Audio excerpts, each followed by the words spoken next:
Twin brothers have planned a grand opening night for their new Whiskey Blues house in Mississippi. However, some blood-sucking honkies have crashed the party and things go tits up.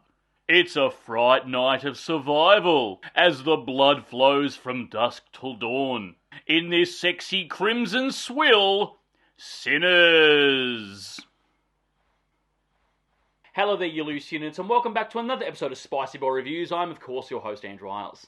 That's right, Sinners, written and directed by Ryan Coogler, known for directing Creed and the two Black Panther movies.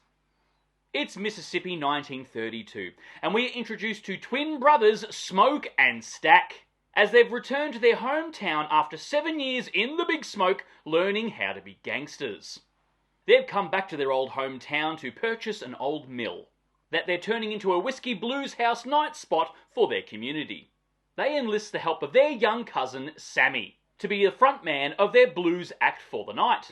Sammy has stars in his eyes and hopes to make something of himself one day as a blues artist. And he has the talent to back it up. But his preacher fathers have none of it! He believes he's playing the devil's music and may provoke some unwanted spiritual attention. Foreshadowing! The first half of this adventure is establishing the backstory of Smoke and Stack, getting to know them through other characters in the film. A lot of mistakes and mishaps have been had in the past, and we get to learn about them in real time. Along with this, we witness the brothers using their local contacts to round up everything for tonight's opening night. Along the way, they meet disgruntled ex-lovers, past heartbreaks, and oddball characters. Then everything is ready to go for this big opening night of the old mill turned into an old Whiskey Blues house that's isolated in the middle of the forest, which can only go well. And wouldn't you know it, Sammy's dad may have been onto something with this blues being the devil's music, as a trio of local vampire honkies decide to crash the party. And they pay them a little visit as this is an all-you-can-eat buffet for them.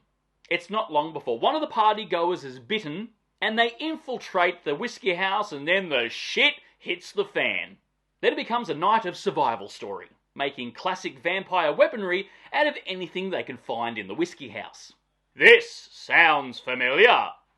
This film somehow feels both slow and fast at the same time. We spend a lot of time learning about these two brothers, and it is captivating, the story is intriguing, and for a while you forget that there actually are vampires in the movie. It's a story about these twin brothers trying to go out onto their own and build their own empire. And the film also looks absolutely incredible.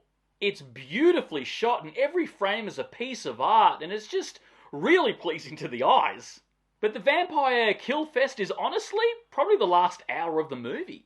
But the story is engaging enough with these characters and the acting that in all honesty it does keep you engaged. And that film does have that gritty, sweaty Mississippi heat look about it. And lucky the film is set in a bootleg booze house because this film is a thirsty bitch. The film is very sexual in tone throughout. And the music, the blues if you will, is absolutely incredible. There's also a really interesting dreamlike sequence right bang in the middle of the movie, where the film takes you on this pseudo-history of African American music culture, mixing new with the old, past and present. And if you're familiar with Ryan Coogler's other films, it's to be expected that he inserts these dreamlike fantasies in his movies. And it honestly works.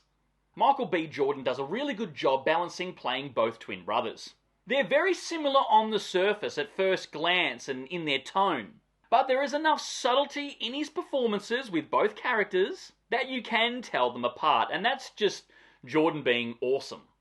And of course, this is his fourth time working with Coogler. Yeah, this movie was pretty damn good. I mean, it is getting a massive amount of attention online and some buzz. I don't think it's a 5-star movie, like it's a perfect film by any stretch of the imagination. And as of this recording of this review, I'm pretty sure it's got an almost perfect score on Rotten Tomatoes. Not that Rotten Tomatoes has any integrity. I mean, whoever pays them the most money will get glowing reviews.